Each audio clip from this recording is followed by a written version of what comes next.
Hello, friends. This is Dave Hurwitz, executive editor at ClassicsToday.com, here to talk to you about a positively abysmal new recording of Mahler's Seventh Symphony. And here it is. I'm holding the edges so you can see the details. Yes, it is Kirill Petrenko, the music director of the Berlin Philharmonic and the something whatever director of something at the Bayerisches Staatsorchester, Staatsoper actually, of which this is the orchestra of the Bavarian State Opera. And he's decided to do Mahler Seventh, one of the most complicated and complex and confusing of all of the Mahler symphonies, and it gives me no pleasure to tell you that he is quite confused and complexed about what to do with it.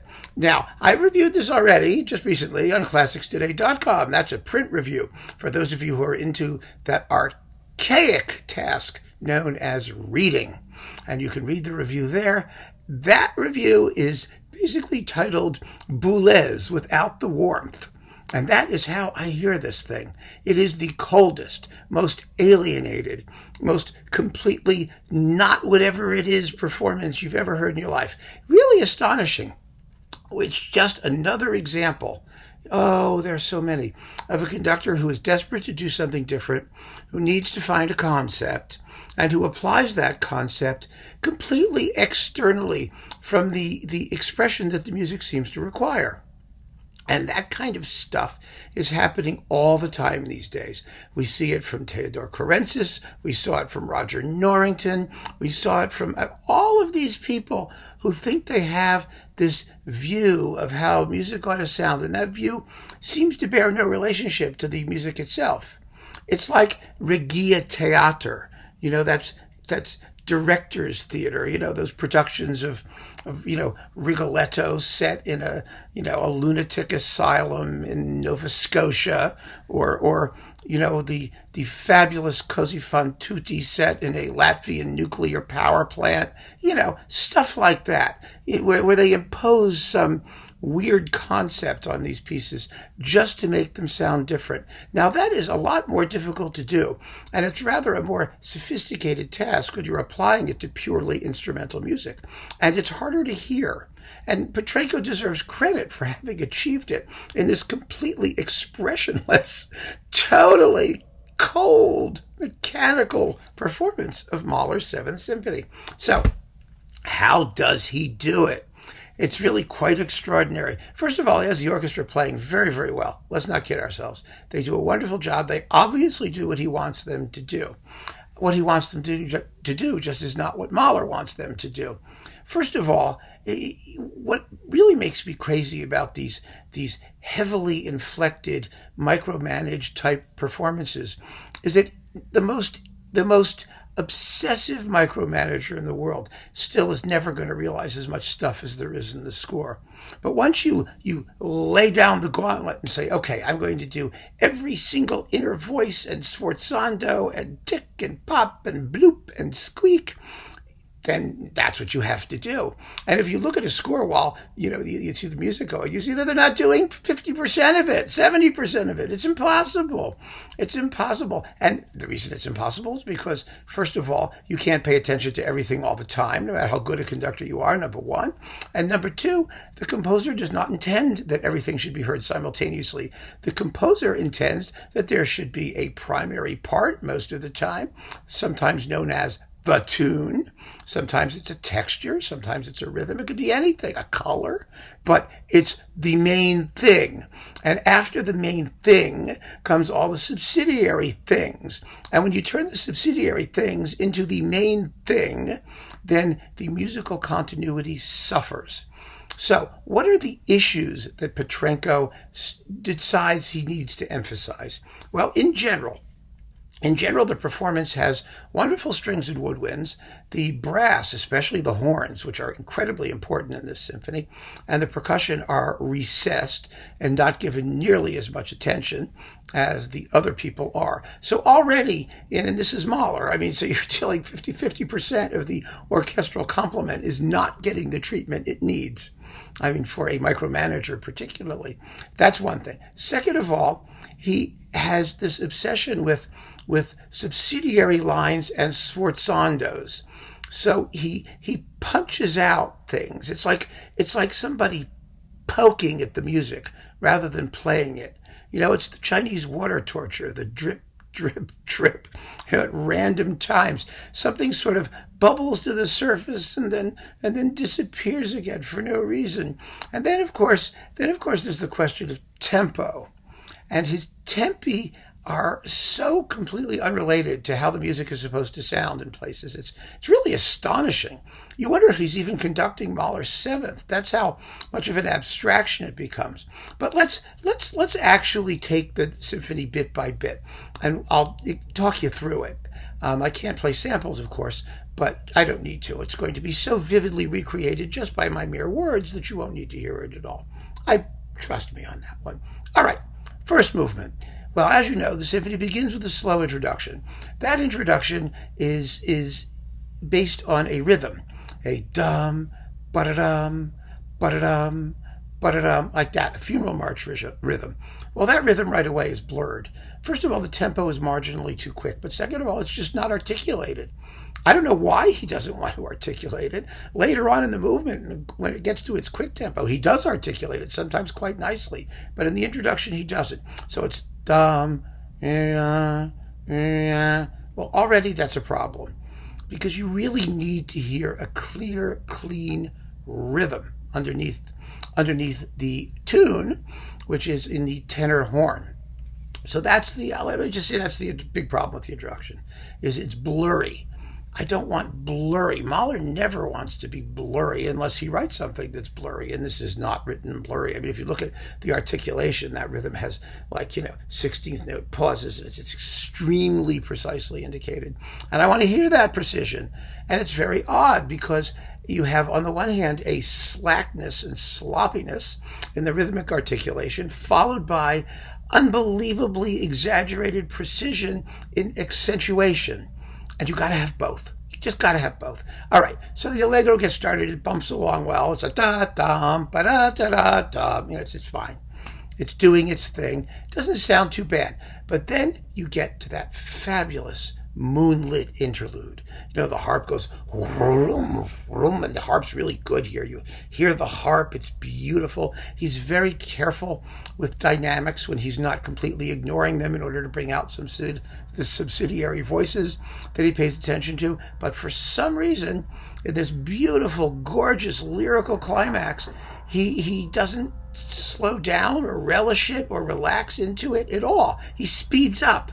So he blows through it really, really quickly. It has no expressive intensity at all. It rises to this huge romantic climax. All of that goes for nothing.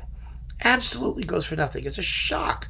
Absolutely a shock. And from then on, for the rest of the movement, he's just in a rush. He just seems to want to get through it. It's as if he lost interest. The slow introduction returns right after that moonlit interlude. And there's some wonderful writing for the bass trombone and the tenor horn, and they're duetting back and forth. And it should sound dark and implacable as doom. And it's too fast. And the brass, like I said, he doesn't give them anything like the attention he gives the rest of the orchestra. Their playing is just not powerful enough. It's not imposing. And then the final march at the end, we begin to realize what's going on, because, it turns into this wonderful march with glockenspiel and tambourine and percussion and solo trumpets going along, and it's just marvelous. It sounds so lame, totally lame, because he is unwilling to let the full orchestra play. He will not relinquish control at these climaxes where you've got the whole orchestra going like mad. And Mahler does not intend that you pull out some inner voice or only conduct one line of melody when everybody's going at the same time. You just have to let them do their thing. And he won't. And the result is that the climax at the end of the movement, and all of the climaxes throughout the symphony, they count for nothing because they never sound climactic. You never get the feeling of a full orchestra going at full tilt. And in Mahler, Mahler of all people, that master of full tilt orchestral writing, it's just awful. Everything is just damped down at least a couple of degrees more than it should be. So that's the first movement. Then we get to the first Nachtmusik, the second movement. Now this is a march, and it should be a spooky, creepy march. Well, first of all, Petrenko is about 2 or 3 minutes too fast. He's really, really quick. He's quick and faceless rhythmically, which is just atrocious. The first big pileup, it's the same thing. You get all those woodwind sonorities that build up and build up and build up, but he doesn't let them crescendo, because as soon as a new voice comes in, he knocks the other ones down. I mean, it's almost as if he's conducting from like a first violin score. He just doesn't want to hear anything else. So you don't ever get that feeling of build up to the crescendo and culmination. Then the march comes in, and it's just toddling along at much greater speed than it ought to. But this movement offers so many opportunities for atmosphere, for characterization, especially in the middle section. The tango, that bum bum on 2 solo cellos. I mean, it's a tango. It's so sleazy. Yada, yada, ba-da, da-da. And the rhythm underneath is yum, ba-da-dum, bum, bum, boo. Why doesn't he care? He just rushes through it with no character whatsoever. And then the retransition back to the march is a spooky little thing on the double basses with the flute and the harps going. It's wonderful. I think Mahler actually got it from Dvorak's The Wood Dove, which does much the same effect. But it doesn't matter where it came from. You don't even notice it happens in this performance. It's so slack. All right, Scherzo. Mahler marks it shadowy, schattenhaft. And it is shadowy. The Scherzo is probably the best movement in the symphony, because Petrenko's decision to highlight all the slithery inner voices makes it sound very slithery. The problem comes at the big climax, when the lower brass, once again, the trombones come in with the trio theme. Bum ba da da da da da dum, bum ba da da da dum, bum bum. Well, Mahler marks it to be sped up. And the brass, the low brass, it's supposed to be vulgar. It's clownish. And here, no. It's absolutely steady, metronomic, and not loud enough. I mean, it's just not loud enough. I mean, the vulgarity isn't there. The outrageousness is just piff. He doesn't give a damn. Fine. Second Nachtmusik, the fourth movement. Oh my God. Again, it's like way faster than it has any right to go. It's like do do do do do do ba da da da da ba do do do do do da da da bum ba da da da da da da da da da da. Oh, it's just awful. It's this music that has to have love. It has to have schmaltz. It has to have charm. I mean, it's stylized and perfumed and just delightful with the guitar and the mandolin. And you hear the guitar and the mandolin, God knows, because those are voices that he can highlight. But the whole thing, again, there's no, I mean, the retards aren't sentimental. The cello comes in with wah ya da da ya da da, that dying fall. You can play that music with so much character, and here it is frigid. Remember I said Boulez without the warmth? Well, that's it. It's Boulez without the warmth. And of course we all know what a warm character Boulez was, right? Ugh, just awful. Then we get to the rondo, the finale. Now, the finale is sort of indestructible. It's rather funny that way. Critics hate it. Everybody says it's like a monumental failure. It's actually incredibly successful. And one of the reasons it's so successful is that you can't kill it. I mean, it is such a riotous collage of disparate episodes and musical commonplace that it's absolutely unkillable. And so he doesn't kill it. But again, the tempi are weird. The balances are off. And the final moments, when he gets to the big final moments where you've got the bells going and the cowbells going, well, he likes the cowbells. He doesn't like the deep bells. And the low brass, again, are in the back somewhere. The horns are somewhere off. And it's just terribly, crushingly disappointing. And that's the way it is, I'm afraid. It's a dog, a bow wow, woof woof, not an optimal beginning. And the funny thing about it, this is what really kind of blows my mind, is that Petrenko is one of those conductors who doesn't like recording. He doesn't give interviews. All of that just increases the mystique around him. It allows PR people to build him up as this sort of throwback to an earlier era when art was pure and people were idealistic. And it's all such bullshit. It's such bullshit. I mean, if he doesn't like making records, it's because he can't. It's that simple. He lacks the ability. He lacks the talent. Why not just say, okay, I'm really bad at making records. I'm not good in the studio. I'm not going to do it. That we can respect, right? But if you say, well, I don't believe in them, as if there's some moral opprobrium that should be heaped on those who make records. And of course, he does make records now. He's making records with the Berlin Philharmonic on its own label. They come from live performances, but a record is a record. And he's done it as the first release from the Bayerisches Staatsorchester on their own label. So obviously he made the record, he approved the record, this is what he wants to do. And they're going to try and build it up into an event. And it should be an event. There's no reason for it not to be an event, except that the performance sucks. I mean, that's the whole thing. And I have to say, they've put a lot of time and a lot of money into this production. And I can't complain about that. Look, it's a book. You get a book. It's lovely. You get a book, and the book has beautiful photographs. I mean, let me see. I'll show you a beautiful photograph. Oh, there they are. There it is, the beautiful photograph. It's all about the Bavarian State Opera, which I don't think we care about particularly. And it's about Petrenko, and it's about Mahler. There's a big essay on Mahler's Seventh. Of course, there's, critical accolades for his performance of it. There are critical accolades for everything these days. You get a picture of the building. There it is. It's lovely. I mean, it's really a first-class deluxe production. And it really goes to tell you that, despite the fact that the performing arts universe does nothing but bitch and moan about the fact that it doesn't have enough money and that it doesn't have enough support, the reality is just the opposite. The reality is that there's just too much money.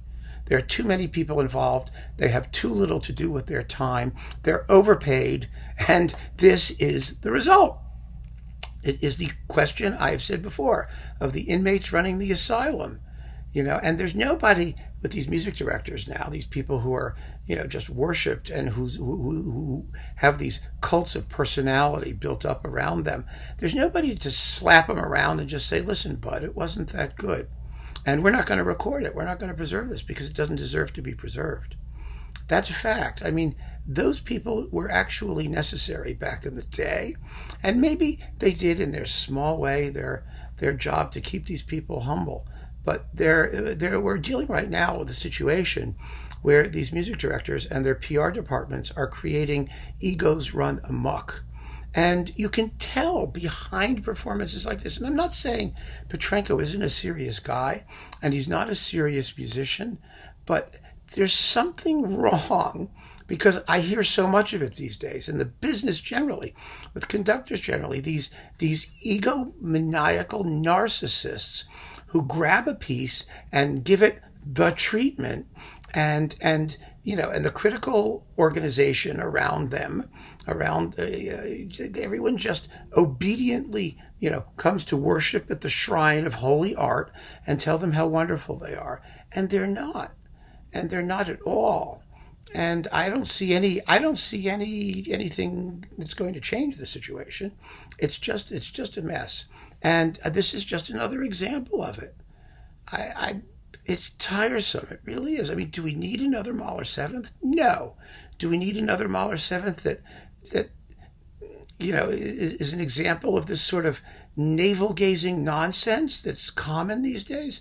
No. Do we need a Mahler Seventh that's a great incandescent Mahler Seventh? Sure. I mean, greatness is always its own justification. If somebody's got a fantastic performance in them, then I say let them do it. But my God, I mean, someone's got to know that it's great and someone's got to let them do it. And that's not what's going to happen. We're going to have a long, long road of people doing very strange performances of repertory standards. And the only way we can fight this pernicious trend is to call it for what it is, which is nonsense. This is nonsense. Plain and simple. Nonsense. A terrible waste of talent, money, and time and energy and beautiful bookletness. And that's just the way it is. So keep on listening, folks. Thanks for joining me. Take care.